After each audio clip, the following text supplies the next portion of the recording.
Salut à tous, c'est ObiDBZ Worker avec aujourd'hui la review du kit du Zaku 2 de char de Gundam The Origin. Mais la version telle qu'on peut le voir dans la bataille de Loom, dans l'épisode 5, la version Red Comet, donc qui se caractérise par des stickers spécifiques et un armement spécifique. Ici, j'ai le kit de base en fait sur lequel j'ai juste à poser les fameux stickers, il manque juste la mitraillette qui se relie au backpack. Un kit très sympa, hein. En ce qui concerne le kit, j'ai trouvé vraiment très sympa à monter, avec une grande facilité, une notice très détaillée et des emboîtements et on va dire des articulations vraiment au top. Pour ce qui est de ce que je vous avais dit au niveau des écaillements de peinture, donc dû au dégrappage, lorsqu'on dégrappe en fait vous avez les morceaux de peinture qui s'écaillent, puisque tout simplement les grappes sont moulées directement en peinture. Donc pour rattraper le coup, j'ai utilisé des Gundam markers et des peintures, en fait différentes peintures métal que j'ai mélangées et que j'ai appliquées en fait sur les parties où la peinture était écaillée. Donc le kit est assez bien articulé, très bien détaillé. Ça n'a rien à voir avec les tout premiers Zaku qui étaient sortis, qui étaient assez lisses, qui manquaient de détails, et puis même au niveau des positions c'était pas terrible. De plus les armes sont très bien réalisées, un gros niveau de détail. Vous avez en fait un fusil sniper, donc longue portée. Vous avez un bazooka, mais qui est différent en fait des bazookas des premiers Zaku. Donc vous avez carrément les recharges en fait de roquettes qui sont carrément au-dessus, dans un petit pack spécifique en fait qui peut porter en fait sur son épaulette en fait sur la gauche. Vous avez une hache, la fameuse hache des Zaku. Et le Zaku, il possède en fait une accroche en fait à l'arrière du backpack pour pouvoir stocker en fait le bazooka. Donc idéal pour pouvoir le mettre en position de tir avec le sniper, d'avoir le bazooka dans le dos. Par contre en ce qui concerne le fusil sniper, vous n'avez pas de place en fait pour l'accrocher dans le dos. Donc il faut faire un choix, soit bazooka avec dans le dos et sniper, ou alors que le bazooka et pas de sniper. En ce qui concerne la hache, vous avez tous les emplacements spécifiques du Zaku pour pouvoir le positionner en fait sur sa hanche.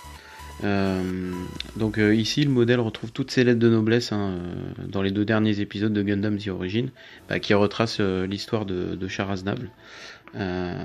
Donc en gros c'était évident pour moi de lui faire un petit peu honneur en réalisant un petit diorama représentant la bataille de Loom du dernier épisode de Gundam The Origin.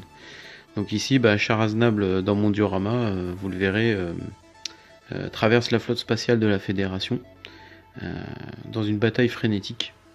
Voilà, donc ça pète dans tous les sens, il y a des explosions de partout. Donc lui, à lui tout seul, il détruit environ 5 croiseurs terriens. C'est assez impressionnant, moi j'ai vraiment adoré vraiment ces deux épisodes, et Rise of the Red Comet, il est vraiment super. Je vous conseille d'aller voir en ce moment justement sur YouTube, vous pouvez regarder ça sur Gundam Info, vous avez tous les épisodes en VOSTFR.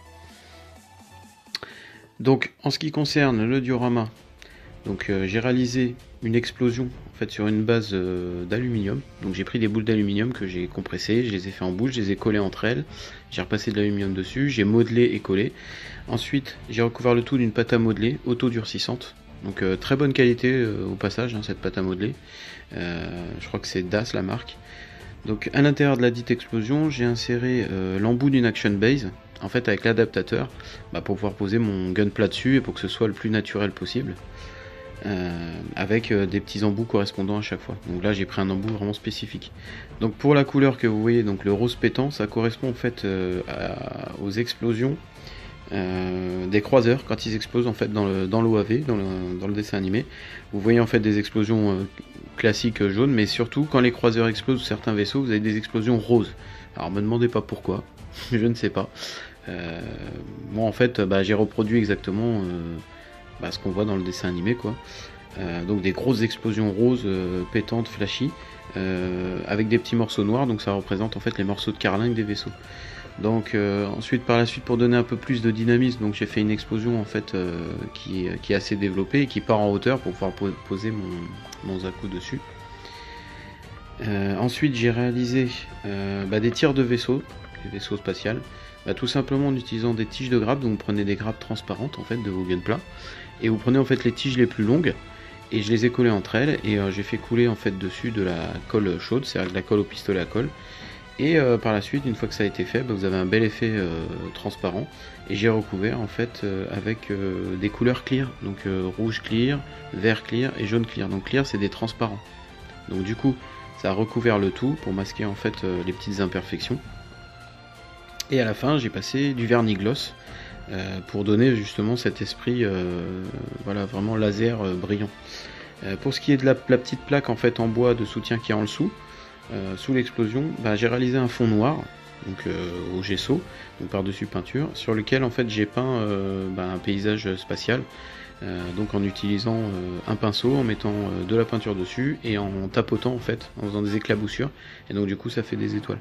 Donc tout le détail de ce diorama, vous pouvez le trouver directement avec le whip, hein, bien sûr, sur ma page Hobby DBZ Worker, donc dans la section album photo. Donc l'album s'appellera Zaku 2 Rise of the Comet, et là vous pourrez voir en détail vraiment le whip du diorama. Alors pas le whip du montage du Zaku, parce que bien évidemment le Zaku il a été monté en fait en no paint. Oui, vous allez être déçus, vous allez me dire, vous auriez cru que je l'aurais repeint, mais en fait c'était une édition spéciale en fait pour un kit qui était déjà en couleur métallique, donc comme ils appellent ça, special coating chez eux. Et donc ce kit j'ai réalisé en no paint. Bon, j'ai passé des panel lines etc dessus, j'ai masqué en fait les imperfections, donc bon, après au détail quand il est fourni avec le diorama, ça fait vraiment très très bien. Enfin moi pour ma part je le trouve vraiment très très bien. Donc voilà. Donc c'est tout ce que je vais à dire pour cette petite présentation et cette review du Zaku 2 de Char dans la version Gundam The Origin Red Comet Edition. Voilà, j'espère que cette petite présentation vous a plu, que vous avez apprécié, du moins, j'espère. Pour ma part, j'ai pris beaucoup de plaisir à réaliser ce kit et son diorama. Donc je vous remercie pour votre attention, votre soutien. Je vous laisse avec les habituelles photos de fin et je vous dis à très bientôt pour un nouveau projet. Salut!